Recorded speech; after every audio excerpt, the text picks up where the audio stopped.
trouve une petite vallée oubliée de tout le monde. Un ruisseau y joue à cache-cache, en s'entortillant autour des cailloux qui dorment dans son lit. Il est bordé d'herbes et de fleurs sauvages, et un léger sous-bois abrite insectes et oiseaux.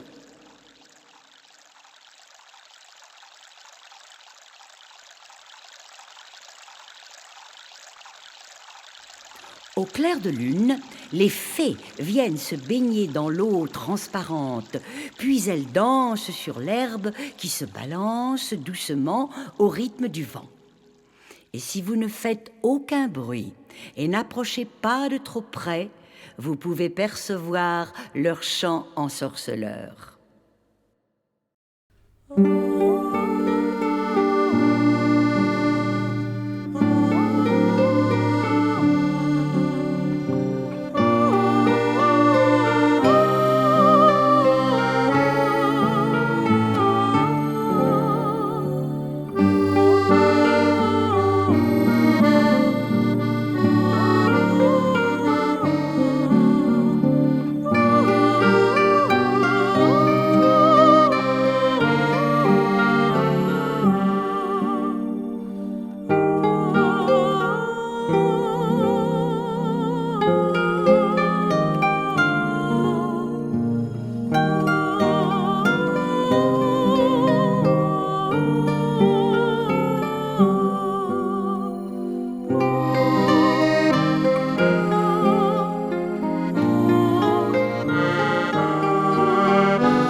La montagne toute proche protège la vallée. Le vent en est le maître. L'arbre qui ne se plie pas à sa volonté ne peut résister. Il se brise et meurt. Mais le vent respecte celui qui lutte.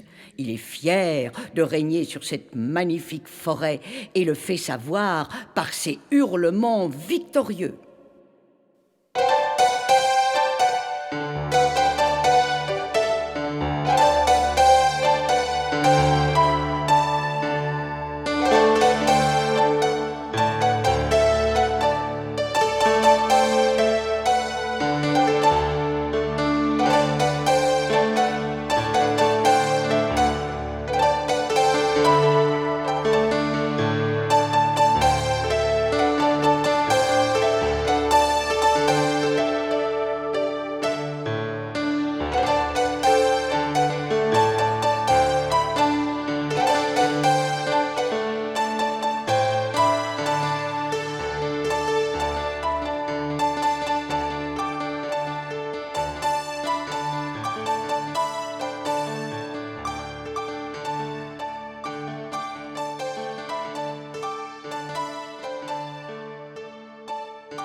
Il a un petit faible pour les rares fleurs qui poussent au pied des arbres et souvent il s'amuse à courber, à secouer leurs tiges, se moquant de leurs mines effarouchées, les laissant tranquilles un court instant pour les taquiner de plus belle.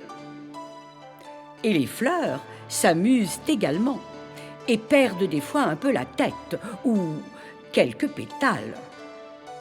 Un jour, il fut cependant trop brutal, et une plante qui était un peu naïve et sans expérience ne s'était pas méfiée, et hop, la voilà déracinée.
Sa tête chavira. Elle eut le vertige et crut que sa dernière heure était arrivée.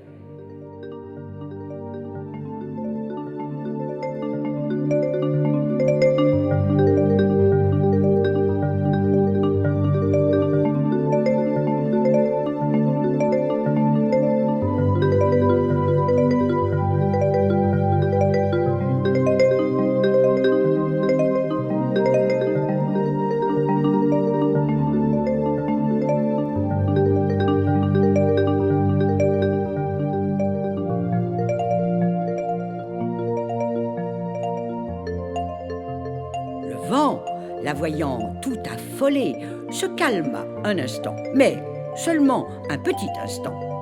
Ce jour-là, il avait vraiment envie de s'amuser sérieusement.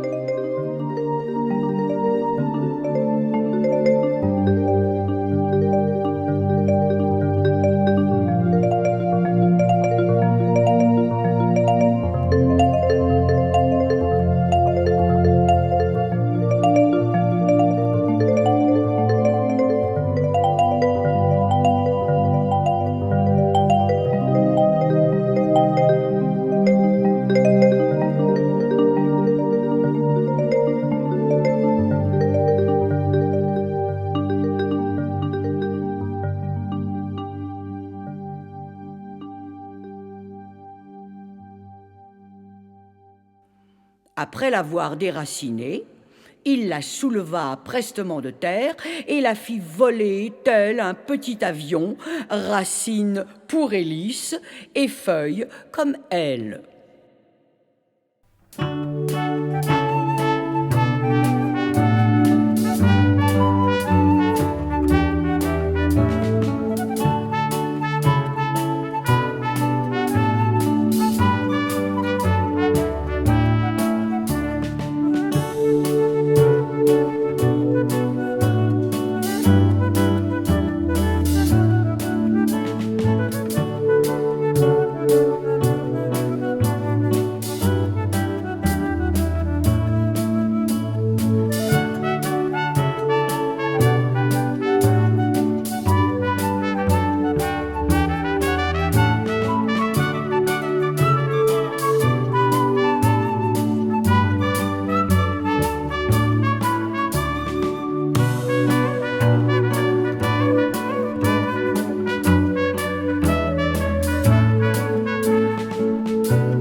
Ce jeu dura un bon moment.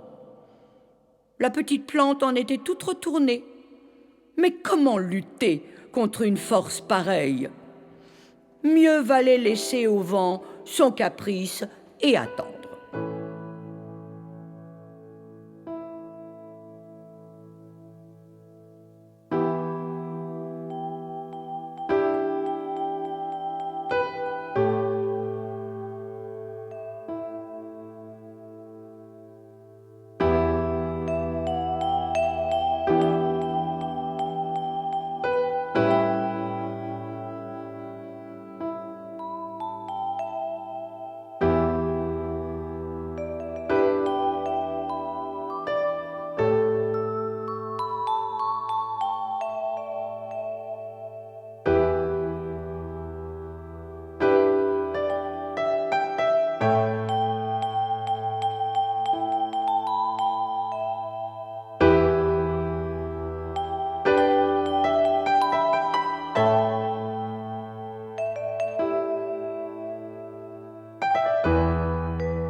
Puis le vent changea de direction, abandonnant la petite plante à son triste sort.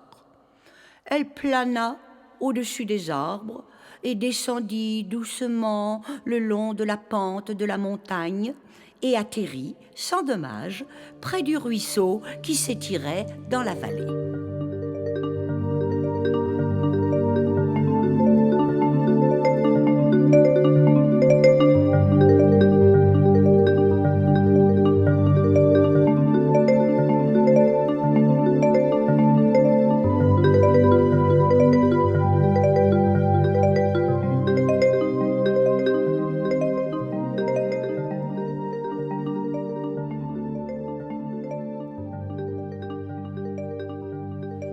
Elle était fatiguée par toutes ces émotions.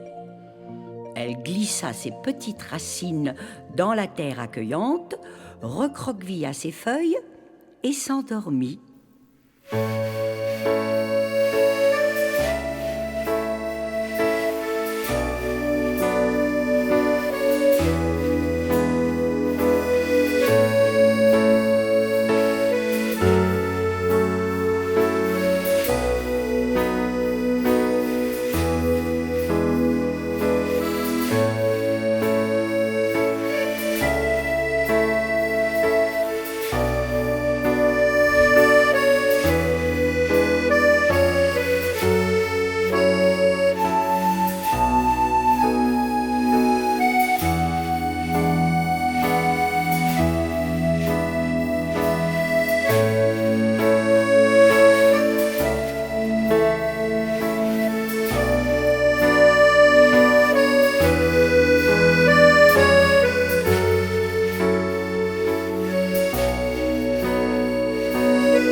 Un léger bruit la réveilla. Une à une, elle étira la pointe de ses feuilles, tira un peu sur sa tige pour voir s'il n'y avait rien de cassé. Elle fit sa toilette avec 3 gouttes de rosée qui s'étaient déposées au creux de ses feuilles.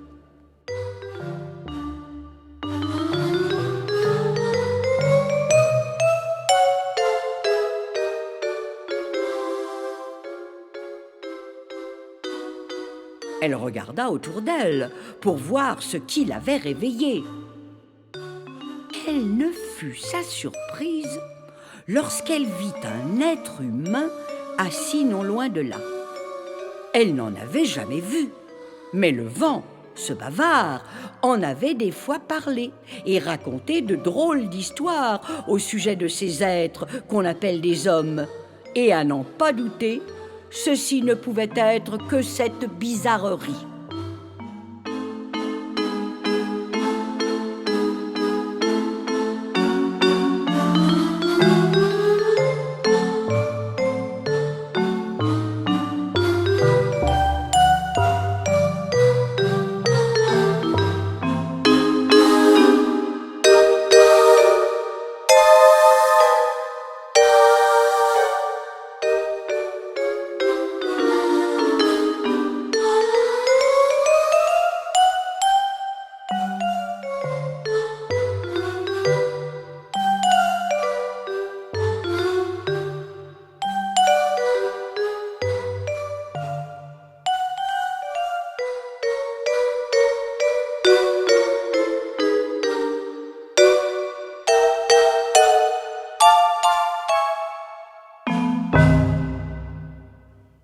Longtemps, elle l'observa.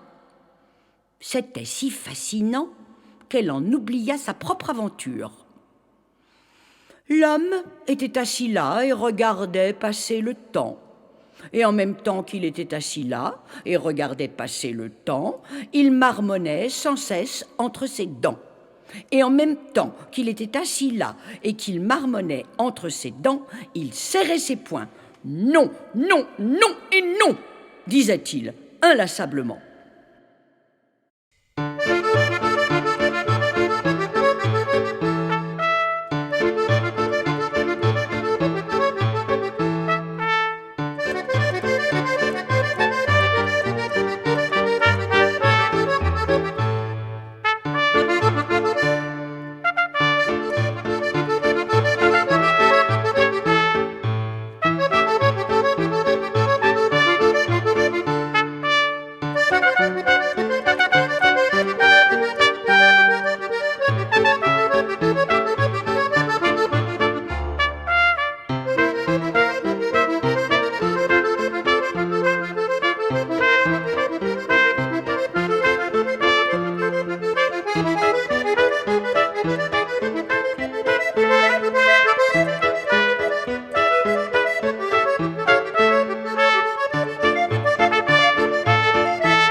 La petite plante n'y comprenait rien. Elle ne connaissait pas encore le langage des hommes. Elle voyait les poings de l'homme se serrer, et cela lui serrait en même temps son cœur à elle. Cela faisait très mal. Alors, elle se souvint d'un vieux remède dont les arbres lui avaient parlé lorsqu'elle vivait encore sur la montagne. Il lui disait « Petite plante, lorsque tu as mal, chante. Tu verras, c'est un remède merveilleux qui guérit tout. » Oui, elle allait essayer, parce que cela ne pouvait pas durer. Son petit cœur allait exploser tellement ça serrait.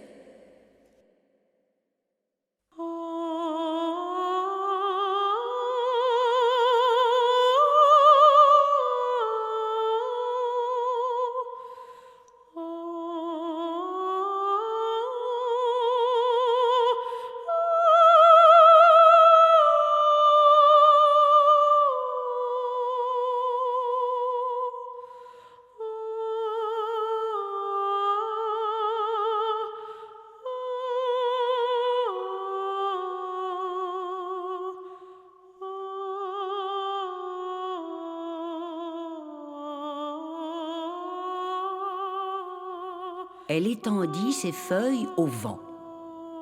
On entendit d'abord un léger bruissement qui, tout doucement, s'affina et devint de plus en plus clair et pur.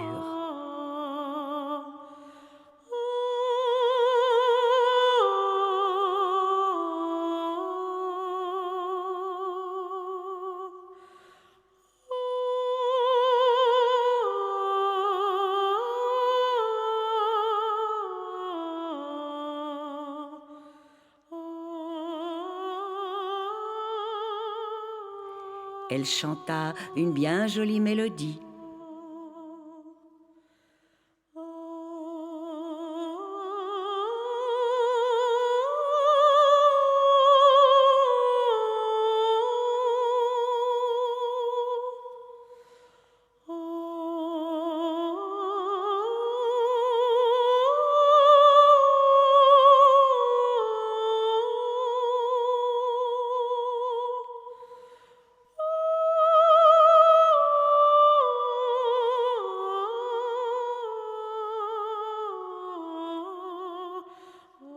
Sans le savoir, elle avait retrouvé une complainte des temps anciens.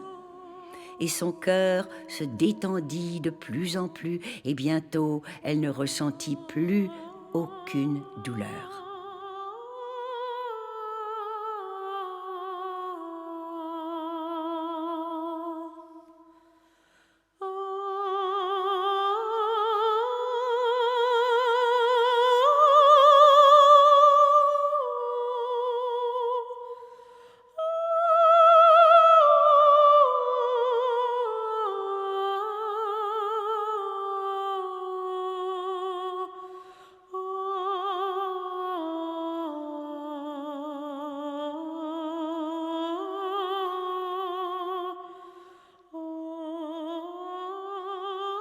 L'homme perçut la musique.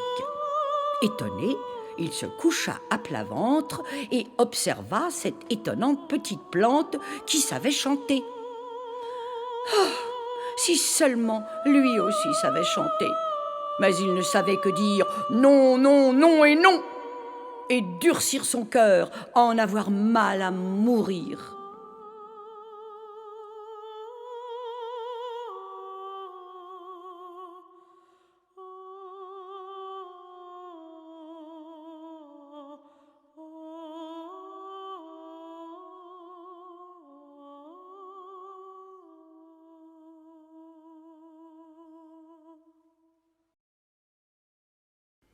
Et voici que l'inouï se produisit.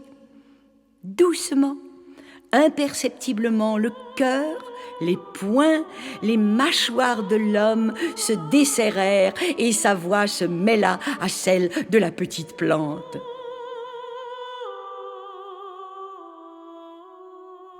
Il tendit ses mains vers elle.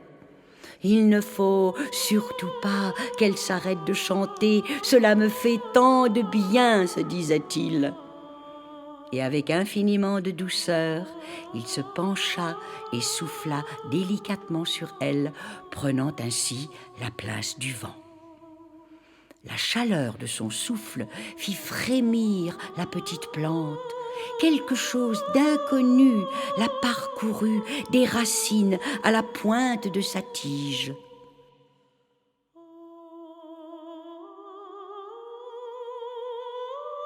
Intriguée, elle s'arrêta de chanter. Et un autre miracle s'accomplit.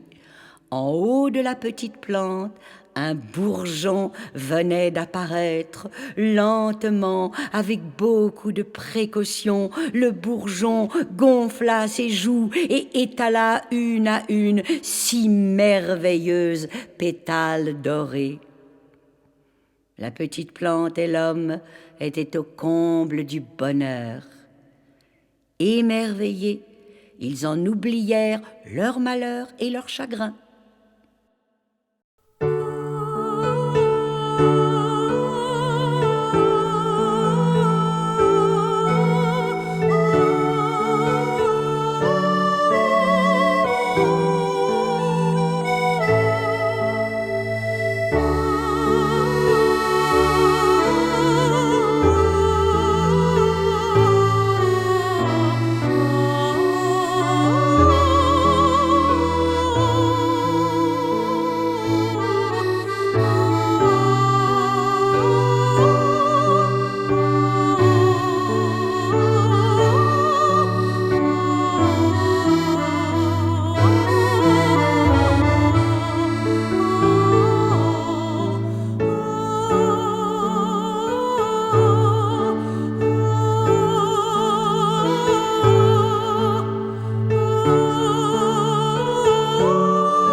Pourvu que cela ne prenne jamais fin, se disait l'homme, et 2 larmes coulèrent le long de ses joues, et il joignit ses mains en un geste implorant.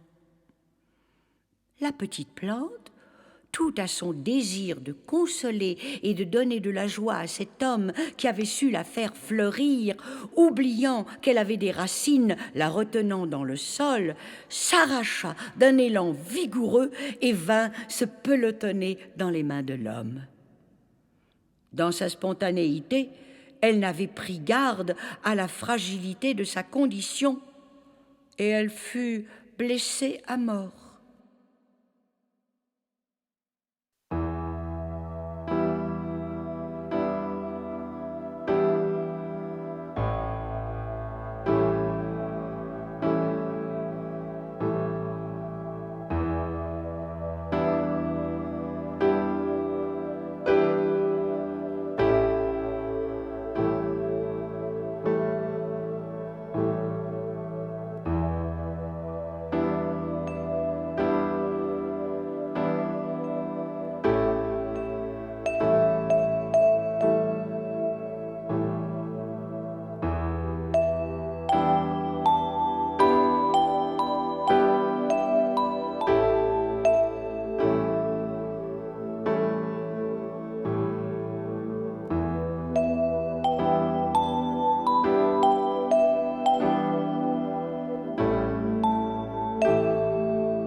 Le petit bout de tige qui était resté attaché aux racines se courba vers la terre.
L'homme sentit son cœur se serrer.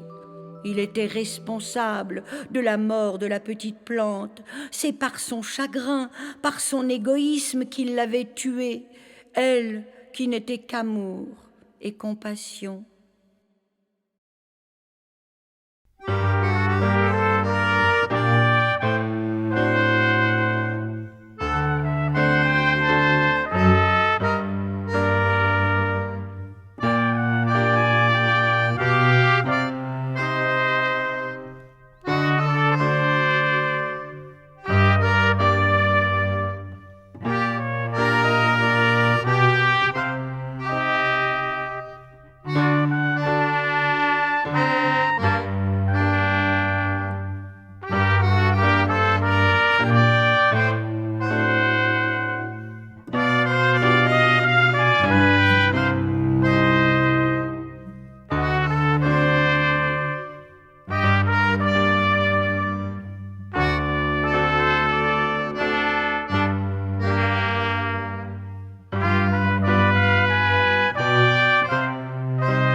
Il se remit à crisper ses poings et à dire non, non, non et non.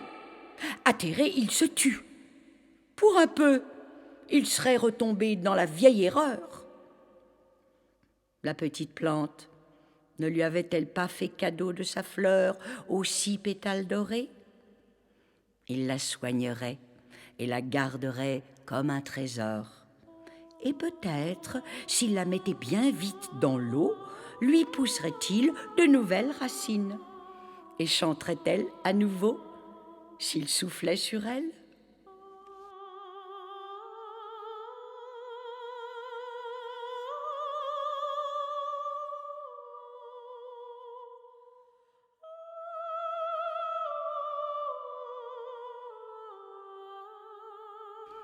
Tout ragaillardi par ses rêves pleins d'espoir, il caressa une dernière fois ce qui restait de la petite plante, la recouvrit d'un coussin de mousse verte et s'en retourna chez lui, serrant sa fleur contre son cœur.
Le soir tombait.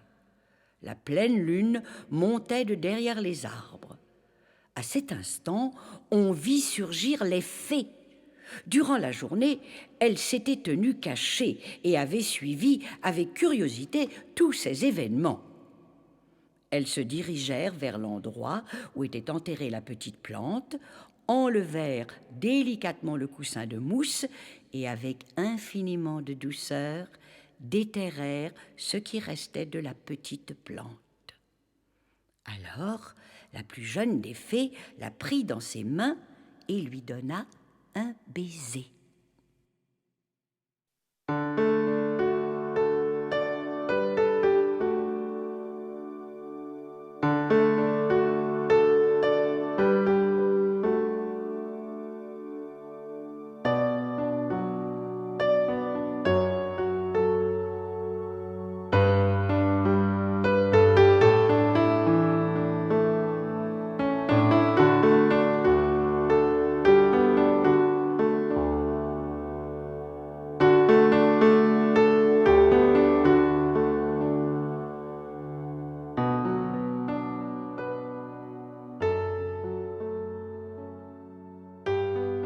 Contact de ses lèvres, la petite plante se transforma en étoile et s'élança dans le firmament.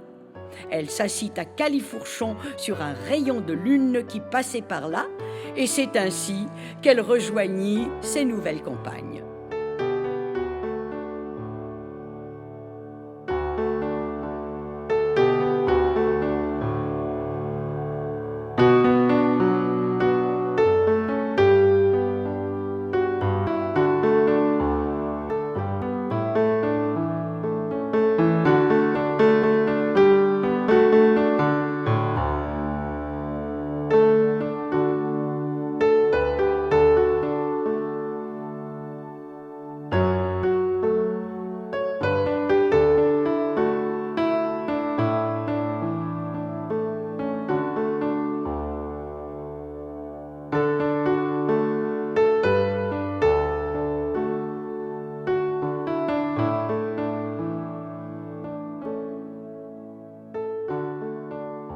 Celles-ci se serrèrent un peu et lui firent bien volontiers une petite place dans le ciel.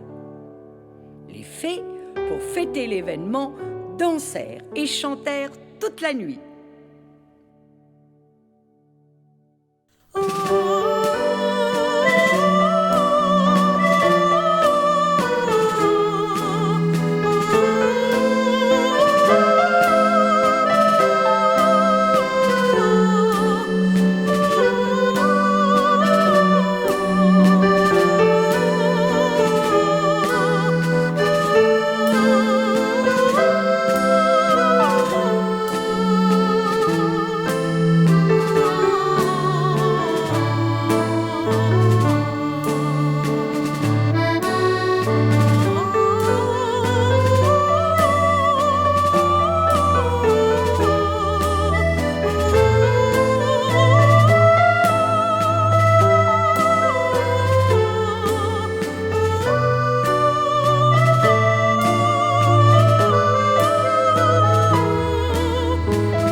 L'homme, pendant ce temps, cheminait tranquillement, tenant délicatement sa fleur contre son cœur. Tout juste avant d'entrer dans sa maison, il leva la tête pour admirer le ciel étoilé, et il eut la joie de voir une étoile filante. C'était la petite plante qui rejoignait ses sœurs, mais cela, l'homme ne le savait pas. Simplement, il en ressentit une grande joie. Et il promit de ne plus jamais crisper ses poings, ni serrer ses dents, ni fermer son cœur. Et je suis certaine que chacun d'entre vous a sa petite étoile là-haut dans le ciel.